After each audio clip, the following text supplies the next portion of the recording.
बहुत सारे ऐसे लोग होते हैं जिनको ऐसा लगता है कि जो गैस है वो इनके यहाँ चेस्ट में अटक गई।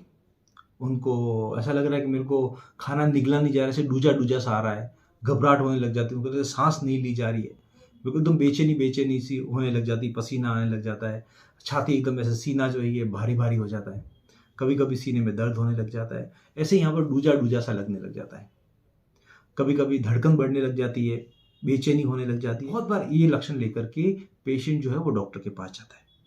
अब पेशेंट को ये लगता है कि साहब मेरी जो है गैस जो है वो यहाँ चेस्ट में घुस गई, हार्ट में चली गई, इधर मसल्स में चल गई, इसलिए यहाँ पर जो मेरे को डूजे जैसा लग रहा है और चेस्ट भारी-भारी हो रहा है, घबराहट हो रही है, बेचैनी हो रही है, पसीना आ रहा है, धड़कन बढ़ रही है और ये जैसे ही ये गैस निकल जाएगी तो मैं बिल्कुल ठीक हो जाऊँगा।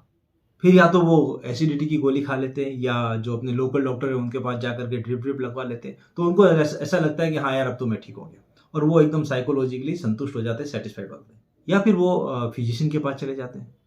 तो जब फिजिशियन के पास जाते हैं तो फिजिशियन जब सारी इन्वेस्टिगेशन कराता है, जैसे ईसीजी करा लिया, इको करा लिया या अपने ब्लड की जाँच करा लिया, इवन जैसे एंडोस्कोपी की जाँच करा ली और टीएमटी करा ली, तो सारे इन्वेस्टिगेशन नॉर्मल। अब डॉक्टर भी देख रहा है कि यार इन्वेस्टिगेशन सारे नॉर्मल, तो डॉक्टर समझा करके भेज देता है। अब पेशेंट को ऐसा लगता है कि यार मेरे को ऐसा क्यों हुआ? हो सकता है मेरे को इसलिए हुआ क्योंकि मैंने उस दिन पनीर की सब्ज़ी खाई थी। हो सकता है इसलिए हुआ क्योंकि मैंने वज़न ज़्यादा उठाया था। हो सकता है मेरे को ये गैस मेरे चेस्ट में इसलिए अटकी, मैं पैदल ज़्यादा चला था। या उनके दिमाग में ऐसा रहता है हाँ यार उस दिन मैंने ये टैबलेट खाई थी इसलिए हुआ। तो वो कोई भी कनेक्शन ऐसा ढूँढने लग जाते हैं, एक्सप्लेनेशन ढूँढने लग जाते हैं, जिससे कि वो अपने दिमाग को समझा पाए कि ये जो समस्या हुई थी, वो मेरे शरीर में गैस अटकने की वजह से हुई थी और इसके पीछे वो मैंने स्पेसिफिक चीज़ खाई इसलिए हुआ या फिर मैंने ज़्यादा पैदल चल गया या फिर मैंने कुछ ऐसी चीज़ कर ली जिसकी वजह से मुझे जो है ये प्रॉब्लम हुई। लेकिन हकीकत में ये समस्याएँ होती है स्ट्रेस की वजह से, एंग्ज़ायटी की वजह से। अगर अपन डिटेल में देखें, डिटेल में बात करते हैं, बहुत बार क्या होता है कि वो पेशेंट फिर घूम फिर के हमारे पास आ जाता है या फिजिशियन उनको जो रेफ़र करके साइकियाट्रिस्ट के पास भेज देता है। जब हम उनको डिटेल में इवैल्यूएट करते हैं तो हमें ये पता लगता है कि उनको किसी न किसी तरह का तनाव होता है। जैसे हस्बैंड वाइफ के बीच में कुछ समस्या चल रही हो, सेपरेशन चल रहा हो, डाइवोर्स का केस चल रहा हो, नौकरी नहीं लग रही हो, बच्चा जो है वो बात नहीं मान रहा हो, उसके पढ़ाई करने की इच्छा नहीं होती हो, बच्चा जो है नशा कर रहा हो या आप जब काम कर रहे हैं तो आपकी सैलरी नहीं बढ़ रही है, आपको काम करने में इश्यूज़ आ रहे हैं, आपको अपने काम से सैटिस्फैक्शन नहीं है, आपको फाइनेंशियल प्रॉब्लम चल रही है, आपको बॉस जो है वो परेशान कर रहा है, आपके प्रोजेक्ट सबमिट नहीं हो पा रहे हैं, आप काम करने में आपको बहुत परेशानी आ रही है। इस तरीके के तनाव जो हमको कॉमनली देखे जाते हैं और एक बहुत ही कॉमन सिम्पटम्स बहुत सारे लोग जो हमारे पास में इस तरह की समस्याएँ लेके आते हैं कि साहब यहाँ गैस है, यहाँ अटक गई, यहाँ अटक गई, उनके अंदर सेक्सुअल प्रॉब्लम होती है।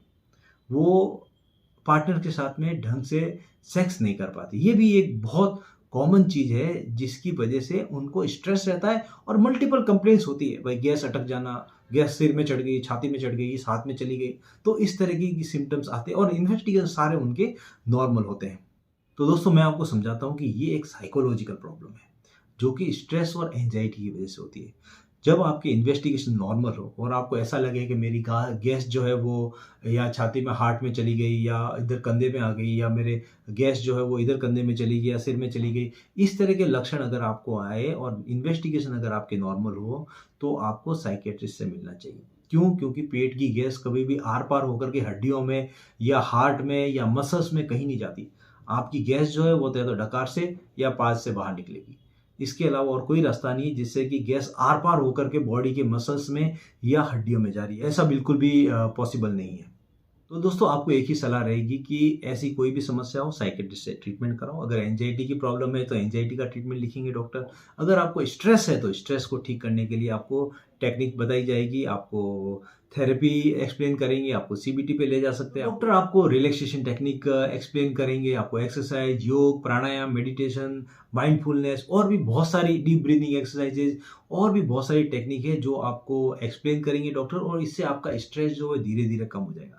दोस्तों मैंने इसमें हर टॉपिक के ऊपर जो है एक डिटेल में वीडियो बना रखा है, उसका लिंक मैं ऊपर दे रहा हूँ, उसको आप क्लिक करके आप डिटेल में वीडियोस देख सकते हैं। दोस्तों आशा करता हूँ कि ये वीडियो आपको पसंद आएगा और जो भी इस गैस की समस्या से जूझ रहे हैं या परेशान हैं, वो ज़रूर एक बार अपने साइकियाट्रिस्ट से सलाह लें। Thank you so much.